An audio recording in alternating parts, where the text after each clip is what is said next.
सभी भक्तजनों का आज के भक्तमाल की कथा में स्वागत है।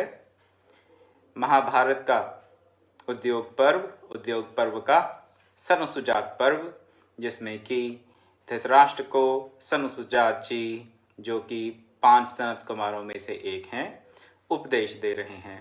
कल एक प्रश्न आया था, बड़ा ही सटीक प्रश्न है और आज के कथा के संदर्भ में उसी का ही उत्तर दिया जाएगा।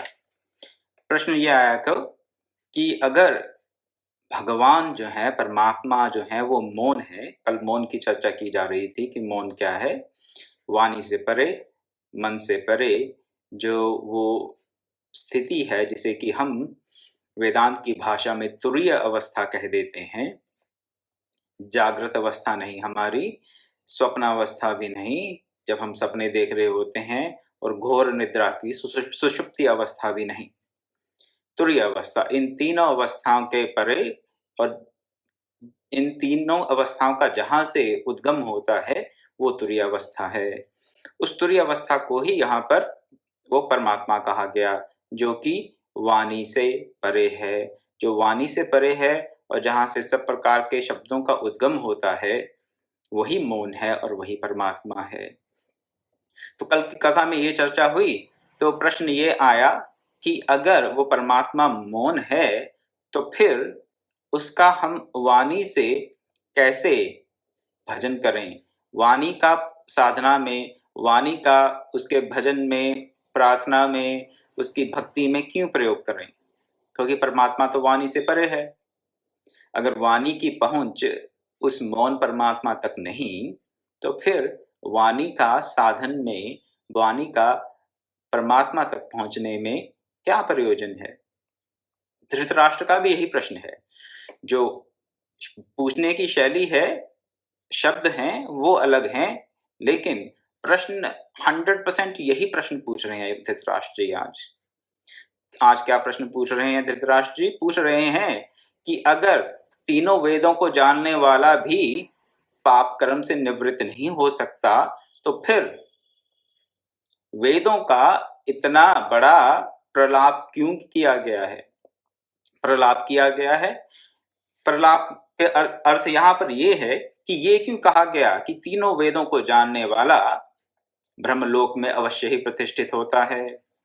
यहाँ पे उदाहरण दिया गया है कि तीनों वेदों को जानने वाला, ऋग्वेद, सामवेद और यजुर्वेद को जानने वाला तीनों लोकों में कैसे प्रतिष्ठित हो, तीनों वेदों को जानने वाला ब्रह्मलोक में प्रतिष्ठित हो जाता है। ऐसी यहाँ पर उदाहरण दिया गया है। ऐसी धारणा प्रचलित थी महाभारत के समय में कि जो तीनों वेदों को जानता है वो ब्रह्मलोक पहुंच ही जाता है। ओम। तो धृतराष्ट्र का ये प्रश्न है कि तीनों वेदों को जानने वाला अगर ब्रह्मलोक तक नहीं पहुंचता, अगर पाप से निवृत्त नहीं होता, तो फिर वेदों का क्या प्रयोजन है? और कल जो प्रश्न आया वो भी यही प्रश्न था। वेद क्या है? वेद हैं भगवान की वाणी, परमात्मा की वाणी ही वेद हैं। तो कल जो प्रश्न आया वो भी यही था कि अगर परमात्मा मौन है तो वहां फिर हमें वाणी कैसे लेके जाएगी? अगर वाणी से परे परमात्मा की स्थिति है तो वाणी का भक्ति में क्या प्रयोजन है? तो उसके उत्तर में जो सनुसुजात जी कहते हैं वो मैं आपके समक्ष अभी रखूंगा, और उसी के साथ ही वाणी का क्या प्रयोजन है भजन में, साधना में, भक्ति में, वो भी आपके सामने प्रस्तुत हो जाएगा। अगर ना हो पाए तो प्रश्नकर्ता फिर से यहाँ पे प्रश्न करें, मैं समाधान करने का प्रयास करूंगा।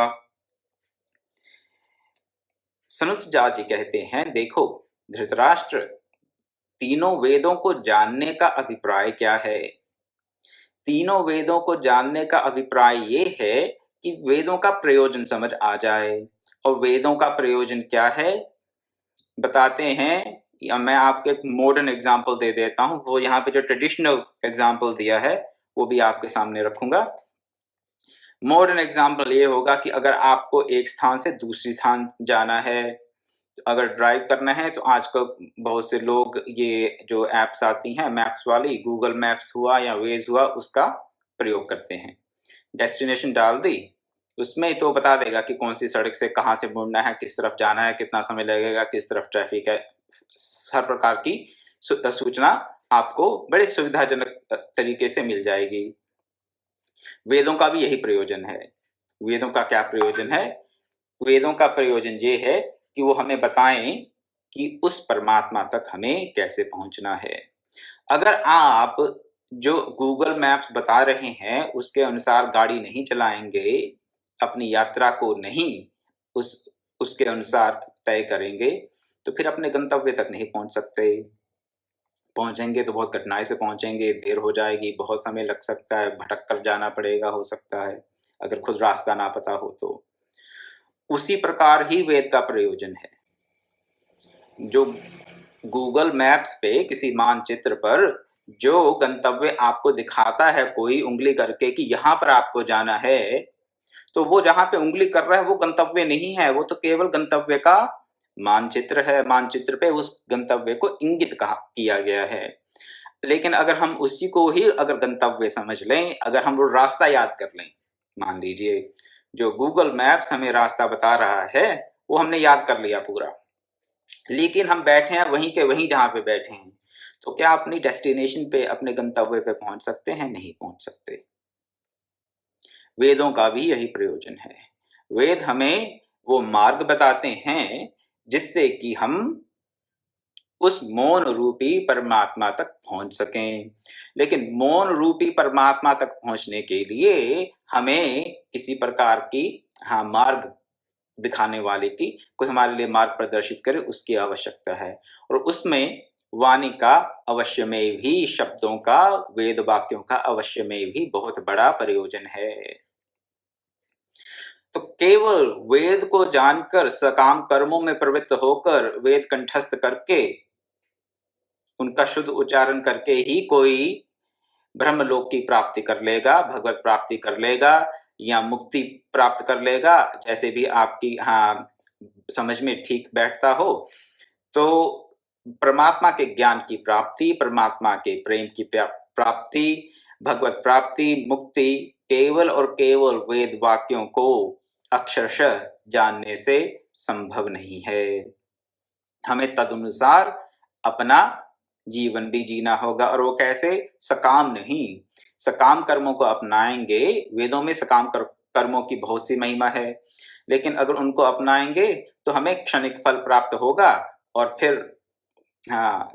जब पुण्य क्षीण हो जाएंगे तो फिर आ जाएंगे हम मर्त्यलोक में, जैसे कि भगवान ने गीता में कहा। तो ये जो क्षणिक फल है ये तो संसार चक्र में डालने वाला है, लेकिन इसका अर्थ ये नहीं है कि वेदों का कोई प्रयोजन ही नहीं है।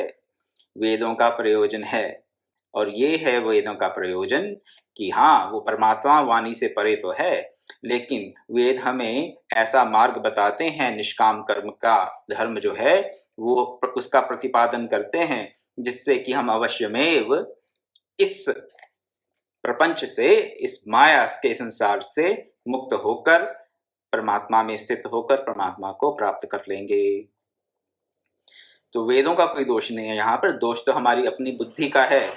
हमारी जो प्रज्ञा है वो वेदों के सार तत्व को नहीं समझ पाती। क्यों नहीं समझ पाती? क्योंकि भांति भांति की कामनाएं मन में उठती रहती हैं, प्रमाद है। और वही हमें बार बार यही प्रमाद, यही कामनाएं, यही विषय बार बार मृत्यु की तरफ धकेलते रहते हैं। जन्म जन्मांतरों से करते आए हैं और जन्म जन्मांतरों तक करते भी रहेंगे, जब तक हम अपने कर्मों के फल का त्याग नहीं कर देते, निष्काम कर्म नहीं अपना लेते, भगवत अर्पित बुद्धि से ही कर्मों को नहीं करते, अपने कर्तव्य कर्म को इसीलिए ही करते हैं, नहीं करते कि केवल करणीय है, बस, इससे ज्यादा कुछ नहीं, फल के बारे में किसी प्रकार की अभीप्सा ना हो। तो वो जो इस प्रकार का जो तप है, इसे उन्होंने तप बोला, और इसे कहा विशुद्ध भाव युक्त तप। ये जो विशुद्ध भाव युक्त तप है, बिना किसी कामना के, उससे व्यक्ति भगवत प्राप्ति कर लेता है। तो वेदों का, शब्दों का, वाणी का प्रयोजन हमें यही है कि हम उस परमात्मा तत्व को प्राप्त कर लें। लेकिन अगर उसे हम ठीक से नहीं समझते, उनके सार तत्व को नहीं समझते, उनके गूढ़ार्थ को नहीं समझते और केवल सकाम कर्मों में ही लिप्त रहते हैं, तो फिर तीनों वेदों को जानते हुए भी व्यक्ति पाप कर्म से मुक्त नहीं हो सकता। तो धृतराष्ट्र आगे पूछते हैं, विशुद्ध भाव युक्त तप ऐसा प्रभावशाली बढ़ा चढ़ा कैसे हो जाता है कि सकाम जो तप है वो तो क्या है, फल मिलता है, फल खत्म हो गया, क्षीण हो गया पुण्य, और फिर से तप करोगे तो अच्छा मिल जाएगा। अगर पाप कर्म हो गया तो फिर हाँ भुगतना पड़ेगा, कई प्रकार की पीड़ा कष्ट, कई प्रकार की यातनाएं हमें भुगतनी पड़ेंगी पाप कर्म के चलते। लेकिन निष्काम भाव से तप करने से तत्व ज्ञान रूपी फल प्राप्त होता है, और तत्व ज्ञान रूपी फल प्राप्त करके क्या होता है, व्यक्ति वो जीवात्मा मुक्त हो जाती है। ये सुनकर धृतराष्ट्र कहते हैं कि ये कैसे है, ये निष्काम तप की इतनी ज्यादा महिमा कैसे हो गई। तब तो वो भी करते हैं जो सकाम कर्म करते हैं। गुरुदेव कहा करते थे कि जो सुबह से लेकर शाम तक कोई मजदूर मेहनत करता है वो भी तो महान तप कर रहा है। आजकल इस गर्मी में, उत्तर भारत के गर्मी के मौसम में, अगर कोई 40-45 डिग्री में सुबह 9 बजे से लेकर रात के 5 बजे तक कड़ी धूप में कड़ी मेहनत कर रहा है, तो क्या वो महान तप नहीं कर रहा? अवश्य कर रहा है। अगर हम में से ज्यादा लोगों को कोई कहे, श्रोताओं को मुझे मिलाकर, कि सुबह 9 बजे से लेके शाम के 5 बजे तक, 5:30 बजे तक धूप में काम करो, इतने पैसे देंगे, नहीं कर पाएंगे। 2 घंटे में ही हमें लू लग जाएगी, चक्कर आने शुरू हो जाएंगे, हो सकता है वहां पे ही बेहोश होकर गिर पड़े 2-4 घंटे में ही। शाम के 5:30 बजे तक, 5 बजे की बात तो छोड़ दीजिए। तो इतना महान तप कर रहा है। कोई भी मजदूर मेहनत करता है सारा दिन कड़ी धूप में, महान तप कर रहा है, लेकिन उसका वो तप सकाम है। सकाम कैसे है कि हाँ, अपने पेट के लिए और अपने परिवार के लिए ही तप कर रहा है। अपना पेट पालने के लिए, अपना परिवार पालने के लिए वो इस तप में संलिप्त है। और अब तो वो भी महान कर रहा है एक प्रकार से, जो हम लोग नहीं कर सकते, ज्यादातर हम में से लोग नहीं कर पाएंगे। लेकिन उसका जो फल है वो क्षणिक है, वो फल ज्यादा दिन तक टिकने वाला नहीं है। क्या मिलता है जानता नहीं, कोई 400, 500, 700 रुपए एक दिन के मिल जाते होंगे मजदूर को आजकल। वो धन कितने दिन चलेगा? 2-4 दिन भी नहीं निकलते होंगे। और हाँ, और फिर से वही कड़ी कड़ी मेहनत। तो ये जो मजदूर कर रहा है, हम में से ज्यादा लोग भी यही कर रहे हैं। अत्यंत कठोर तप हम भी करते हैं, लेकिन किस लिए करते हैं?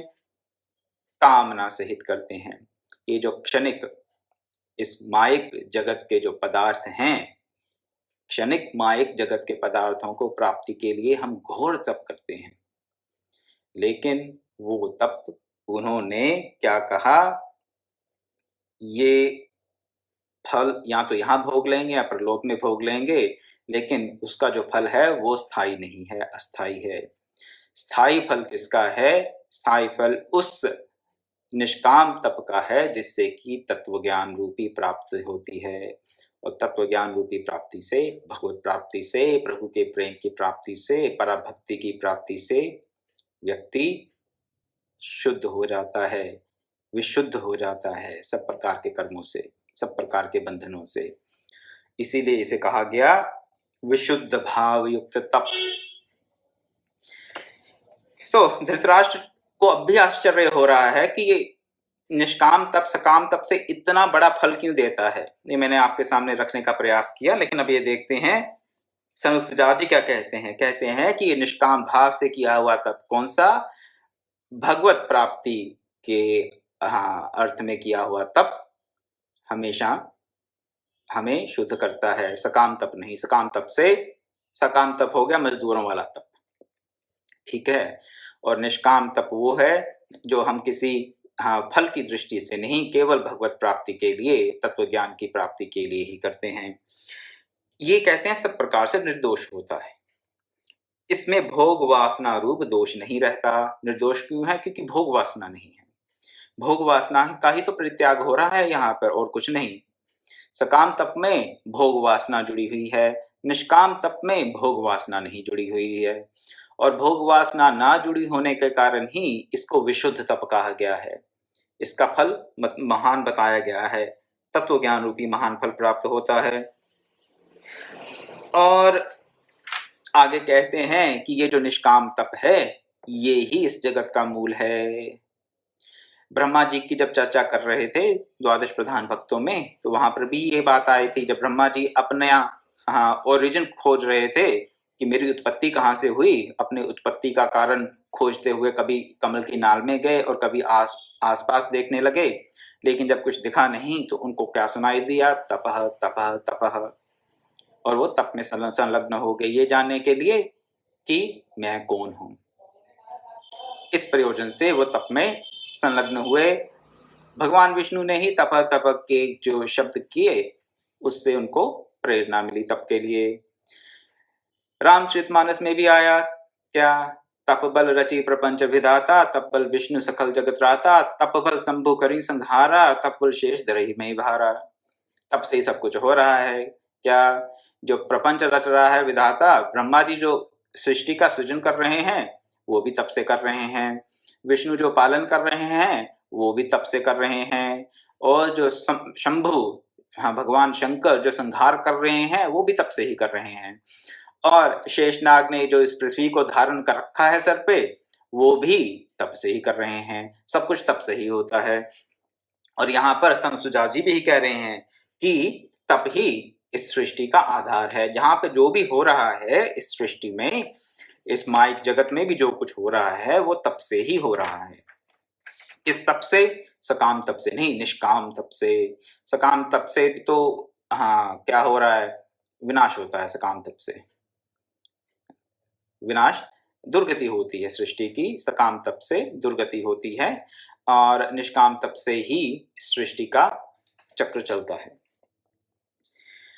अब धृतराष्ट्र जी को थोड़ी तसल्ली होगी, ठीक है, कि ये जो निष्काम तप है ये बड़ा अच्छा है, इसको मैं, आपका ये पॉइंट मुझे समझ में आ गया, ऐसा धृतराष्ट्र जी ने बोल दिया।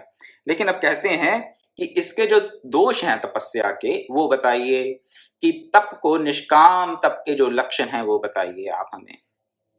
निष्काम तप करें तो उसमें किन किन दोषों से हमें बचना चाहिए, आप मुझे ऐसा बताएं। धृतराष्ट्र ने इस प्रश्न को उनके आगे रखा। लेकिन यहाँ पर आगे जाने से पहले मैं आपको अब तक की थोड़ी सी समरी दे दूं कि अब तक क्या क्या प्रश्न किए धृतराष्ट्र ने और क्या क्या उत्तर उनको मिले। सबसे पहले धृतराष्ट्र ने पूछा, क्या पूछा?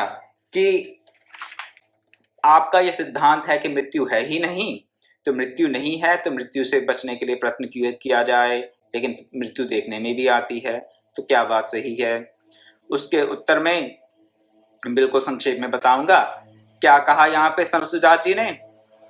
कि मृत्यु नहीं है ज्ञानी के लिए, और जो प्रमादी है उसके लिए मृत्यु है, और प्रमाद ही मृत्यु है। उन्होंने ऐसा कह दिया कि अगर प्रमाद को दूर कर दिया जाए निष्काम कर्मों से, भगवत प्राप्ति से, परमात्मा में स्थित होकर परमात्मा के प्रेम को प्राप्त करके प्रमाद को हम अवश्य में दूर कर सकते हैं।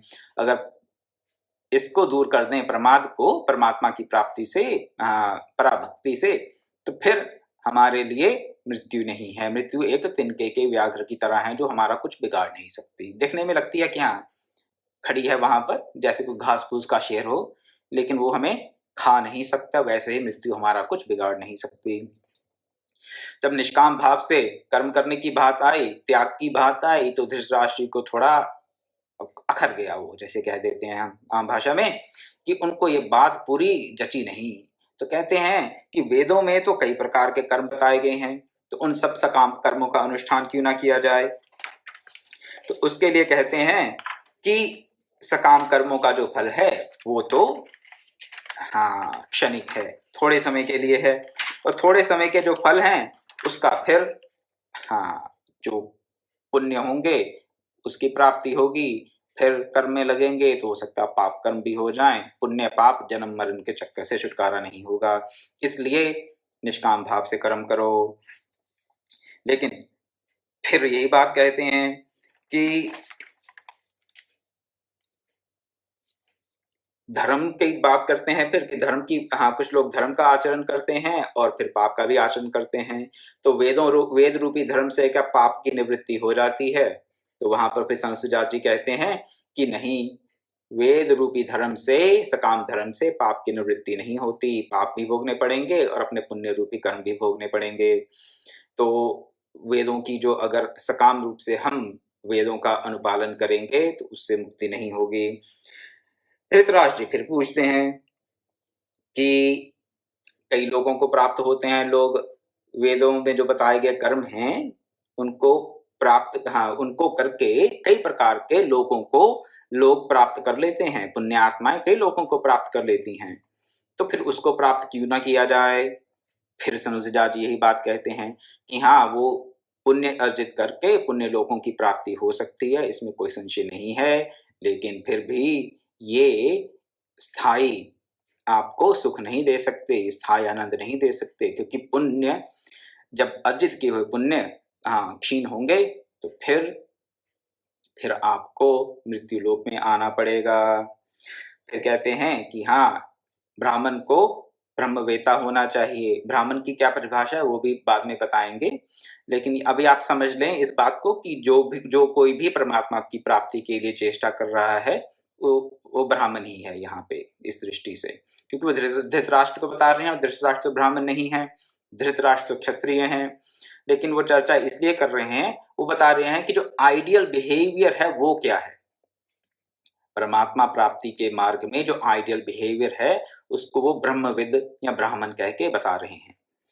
तो ब्राह्मण को क्या करना चाहिए? सकाम कर्मों का अनुष्ठान ना करके निष्काम कर्म का अनुष्ठान करके तपस्या में संलग्न होकर और अपने आप को अपनी साधना को छिपाकर किसी प्रकार का आडंबर ना करके आडंबरहीन होकर अपने स्वधर्म का पालन करे और अपने स्वधर्म का निष्काम रूप से पालन करके वो मुक्ति का अपना द्वार खोल ले, ये बात कही। फिर कहते हैं यहाँ पे मौन की बात आई कि मौन रहना चाहिए, मान नहीं होना चाहिए।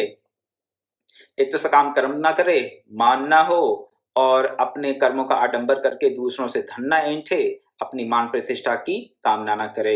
अब मान प्रतिष्ठा की कामना ना करके मौन में उन्होंने परमात्मा की स्थिति को बताया। तो वो आज हमने चर्चा की कि मौन में परमात्मा कैसे स्थित है, कल भी चर्चा की थी। उसके बाद फिर धृतराष्ट्र पूछते हैं कि फिर अगर मौन परमात्मा को ही प्राप्त करना है निष्काम भाव से तो फिर वेदों का क्या प्रयोजन है? क्योंकि मैंने तो ऐसा सुना है कि तीनों वेदों को जानने वाला तो मुक्त हो जाता है, ब्रह्मलोक में पहुंच जाता है। तो ये चर्चा अभी तक हो गई है। अब जब तप की बात आई कि तप करना चाहिए और निष्काम भाव से तप करना चाहिए, निष्काम भाव से कर्म कह लीजिए, निष्काम भाव से तप कह लीजिए, त्याग कह लीजिए, या फिर इसे कह लीजिए कि प्रभु को अर्पित करके ही सब कर्मों को हाँ करके प्रभु को निवेदन कर दें, एक ही बात है, एक ही बात है, बात अलग अलग नहीं है। अब जब बात आ गई, धृतराष्ट्र को यह समझ आ गया कि हाँ निष्काम भाव से ही तप करना चाहिए, तीनों वेदों को जानने से या सकाम कर्म करने से अपनी हाँ मुक्ति नहीं होने वाली, अपना कल्याण नहीं होने वाला। तो इतनी चर्चा के बाद बार बार एक ही प्रश्न को अलग अलग तरीके से पूछने के बाद जब धृतराष्ट्र की मन में ये बात बैठ गई है कि हाँ निष्काम भाव से ही तप करना चाहिए, तो अब पूछ रहे हैं धृतराष्ट्र क्या कि तप में क्या क्या दोष हो सकते हैं, किन किन दोषों से व्यक्ति को सावधान रहना चाहिए। आप ये सनातन गोपनीय ब्रह्म तत्व मुझे बताएं, क्योंकि निष्काम तप से बिना किसी दोष के तप से ही उस सनातन ब्रह्म तत्व को प्राप्त किया जा सकता है। ये भक्ति जो है वो भी तप ही है। हाँ लेकिन तप सुन के हमें थोड़ा गड़बड़ाहट होती है कि पता नहीं क्या करना पड़ेगा। हाँ, जैसे पता नहीं 1000 साल एक ही पांव पे खड़ा रहना पड़ेगा तो ही तप होगा क्या? नहीं, भक्ति का मार्ग भी तप का ही मार्ग है, लेकिन वो सुगम लगता है। क्यों? क्योंकि वहां पर हम जो भी करते हैं वो प्रेम से प्रेरित, भावना से प्रेरित होके करते हैं। तो प्रेम से प्रेरित होकर हम जो भी करते हैं तो वो हमें बोझ नहीं लगता, वो कर्म हमें बोझ नहीं लगता। तो प्रेम से प्रेरित होकर ही भक्ति के मार्ग पर आगे बढ़ा जाता है। इसीलिए कहा जाता है कि भक्ति का मार्ग सुगम है। लेकिन जो तप करता है उसके मन में हो सकता है कि भक्ति की वो भावना ना हो सकता है, हो सकता ना हो। अगर नहीं होगी तो फिर तप का जो मार्ग है वो थोड़ा कष्टप्रद प्रतीत होता है, कष्टप्रद प्रतीत होता है तप का मार्ग। और तप का मार्ग ज्यादातर जो व्यक्ति हैं वो जो निर्गुण की उपासना करने वाले वो तप का मार्ग चयन करते हैं। और उसमें जो फिर गति है वो थोड़ी, हाँ, अव्यक्ता ही गतिर्दुक्खम देहवद्भिर्व्याप्यते, 12वें अध्याय में कहा भगवान श्री कृष्ण ने। तो उसमें जो गति है फिर दुख से होती है, कष्टप्रद है, थोड़ी हो जाती है गति वहां भी। लेकिन तप का मार्ग अपनाने के बाद भी जो भी अर्जित किया है तप से, अगर उसका हम सकाम उपभोग कर लेंगे तो वो भी सारा किया कराया गड्ढे में पड़ जाएगा। उसको भी निष्काम भाव से करेंगे तो ही गति होगी। निष्काम भाव भक्ति से स्वतः आ जाता है, लाना नहीं पड़ता। भक्ति मार्ग इसलिए सुगम है। सब कुछ कर भी लेंगे, हाँ, कड़े से कड़े नियम भी हम पालन कर लेंगे, लेकिन क्योंकि भगवान के चरणों में प्रीति है इसलिए करते हैं, तो प्रेम के नाते जो भी किया जाता है उसमें कष्ट नहीं लगता। बात यह है, तो इसलिए सुगमता से हो जाता है। और सकाम भाव आ ही नहीं सकता, निष्काम होंगे ही, क्योंकि जो भी कर रहे हैं किस लिए कर रहे हैं? प्रभु के लिए कर रहे हैं, भगवान के चरणों में अर्पित कर देते हैं, प्रभु की प्रसन्नता के लिए कर रहे हैं। तो भक्ति भी हो गई, तप भी हो गया, निष्काम भाव भी अपने आप आ गया, और विषयों से विरक्ति भी अपने आप हो जाएगी। मन भगवत चरणों में लग गया तो विषय अपने आप फीके लगने शुरू हो जाएंगे, अवश्य में। भक्ति का मार्ग इसलिए सुगम है। लेकिन यहाँ पे जो भी तप की परिभाषा बताई जाएगी या जो भी गुण दोष बताए जाएंगे वो सब मार्गों के लिए एप्लीकेबल हैं। They are universal, universally applicable everywhere. तो ये नहीं है कि हाँ ये कोई निर्गुण की उपासना करने वालों के ही हैं और सगुण उपासकों के लिए नहीं है। तो तपस्या के जो दोष बताए गए हैं वो उन्होंने बताए 12 दोष और 13 प्रकार के नृशंस मनुष्य बताए। नृशंस मतलब क्रूर स्वभाव वाले मनुष्य, वो जो स्वभाव हैं वो हम में ना आए, और 12 प्रकार के जो ये दोष हैं वो हम में ना आए, उसको हमें अच्छे से समझना चाहिए। तो पहले ये 12 प्रकार के दोष कौन कौन से हैं? तपस्या के 12 प्रकार के दोष: काम, क्रोध, लोभ, मोह, चिकीर्षा, निर्दयता, असूया, अभिमान, शोक, स्पृहा, ईर्ष्या और निंदा। इनका त्याग कर देना चाहिए। इनके रहते हुए हमारा जो तप है वो एक तो निष्काम नहीं होगा, और उससे भी पहले क्या, तप होगा ही नहीं। ये सब दोष रहेंगे तो तप कर ही नहीं पाएंगे। तो इन सब दोषों से बचना चाहिए। इनमें से काम, क्रोध, लोभ पर तो हमने चर्चा की है पहले भी, और आप लोग जानते ही हैं। मोह भी आप जानते ही हैं, मोह सकल व्याधिन कर मूला, जिसे कि प्रमाद कह दिया गया वही मोह है। प्रमाद, मोह, अज्ञान एक ही बात है। चिकीर्षा क्या है? चिकीर्षा को थोड़ा सा समझने की आवश्यकता है। चिकीर्षा है हमेशा ही हमें कुछ जानने की इच्छा रहती है कि ये पता चल जाए, वो पता चल जाए, या ये कर लें, वो कर लें, कुछ नया करें। ये जो मन में भावना उठती रहती है ना, जो हमें टिक कर बैठने नहीं देती। क्या? या तो कुछ ना कुछ नया जानते रहें, या कुछ ना कुछ नया करते रहें। कुछ नया चाहिए जानने को या करने को। इसको कहा गया है चिकीर्षा। इसका ये अर्थ नहीं अज्ञानी बने रहें, लेकिन अगर मन में रजोगुण से अभिभूत होकर नए नए कर्मों में प्रवृत्ति होती रहेगी तो फिर तप नहीं होगा। तप के लिए तो मन को एक जगह टिकाना पड़ेगा। तप तो मन का ही है। शरीर से भी तप होता है, वाणी का भी तप होता है, इंद्रियों से भी तप होता है, वो सब बातें ठीक हैं, लेकिन अंततः वो सब तप इसलिए हैं अपने मन की शुद्धि के लिए, अपने चित्त की शुद्धि के लिए। और जब मन है जो आपका इधर उधर भागता रहेगा, ये जान लूं, फोन पे ये चेक कर लूं, स्थान पे चला जाऊं, कुछ नया करने को सीख लूं, तो ये जो चिकीर्षा है ये हमारे मन को स्थिर नहीं होने देती। तो इस चिकीर्षा से बचें। और एक बात और बताई, असूया। असूया है दूसरों के गुणों में दोष को देखना, जिसको कि हम कह देते हैं दोष दृष्टि। लेकिन ये दोष दृष्टि भी बड़ा थोड़ा कंफ्यूजिंग एस्पेक्ट हो गया है आजकल। जैसे देखने में आता है कि किसी के दोष भी अगर दोष करके बताएंगे तो लोग कहेंगे कि आपकी दोष दृष्टि है। नहीं, ऐसी बात देखिए, दूसरों के दोषों की चर्चा नहीं करनी चाहिए, ये अच्छा सिद्धांत है। लेकिन कई बार आपको अच्छे और बुरे जो व्यक्ति हैं उनसे थोड़ा बच के चलने की आवश्यकता होती है। बुरे लोगों से थोड़ा बच के चलें तो अपनी साधना में फिर विघ्न नहीं आता। अगर कुसंग में पड़ जाएंगे तो अपनी साधना में विघ्न आएगा। उस दृष्टि से हमें ये अवश्य देखना चाहिए कि हमारे संसर्ग में आने वाले व्यक्तियों में कैसे गुण दोष हैं, उनका चिंतन नहीं करना चाहिए। उनके गुण दोषों का चिंतन ना करते रहें, वो अच्छी बात नहीं है। लेकिन केवल अपनी साधना में किसी प्रकार का विघ्न ना आए, उस भावना से, इस सतर्कता की भावना से अपने संसर्ग में आने वाले लोगों के गुण दोषों को देखना ही चाहिए। जो गुणी लोग हैं उनका संग तो सत्संग हो जाएगा, और दोषों से परिपूर्ण लोगों का अगर संग करेंगे तो वो कुसंग हो जाएगा।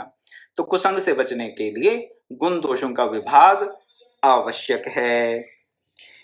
तो तुलसीदास जी ने भी कहा रामचरितमानस में, जड़ चेतन गुण दोष में विश्व कीन करतार, संत हंस गुण गए पे परिहरि बारी विकार। तो ये जो सृष्टि है वो तो करतार ने, विधाता ने जड़ दोष में, ये गुण दोष में तो बनाई है ये जो जड़ सृष्टि है। लेकिन इसमें क्या करना है, हंस की तरह जो गुण रूपी दूध है उसको ग्रहण कर लेना है, और वारी यानी कि पानी रूपी जो विकार है उसका त्याग कर देना है। गुणों के संग्रह और दोषों के त्याग के नाते ही हमें गुण दोषों का विभाग करना है। दूसरों को जजमेंट देने के लिए नहीं कि हाँ ये इतना अच्छा है, ये कम अच्छा है, ये दूसरों के लिए नहीं करना, अपने लिए करना है कि हम दूसरों से केवल गुण ही ग्रहण करें, दूसरों से कहाँ के संसर्ग से हमें दोष ना आ जाएं, दोषों से बचें। इसलिए गुण दोष देखने आवश्यक है। किसी भी साधक के लिए गुण और दोषों का विभाग आवश्यक है। पर दूसरों के गुणों में दोष देखना, उससे तो किसी भी स्थिति में बचना चाहिए, किसी भी स्थिति में बचना चाहिए। और उसी को असूया कहा गया है। तो असूया नाम के दोष से तप का हनन हो जाता है, तप का नाश हो जाता है, इसलिए उससे बचना चाहिए। इसके बाद जो 13 प्रकार के नृशंस मनुष्य हैं उनकी चर्चा आती है, और फिर 3 गुणों की चर्चा आती है जिनमें अमृत का वास है, उसकी चर्चा कल करेंगे।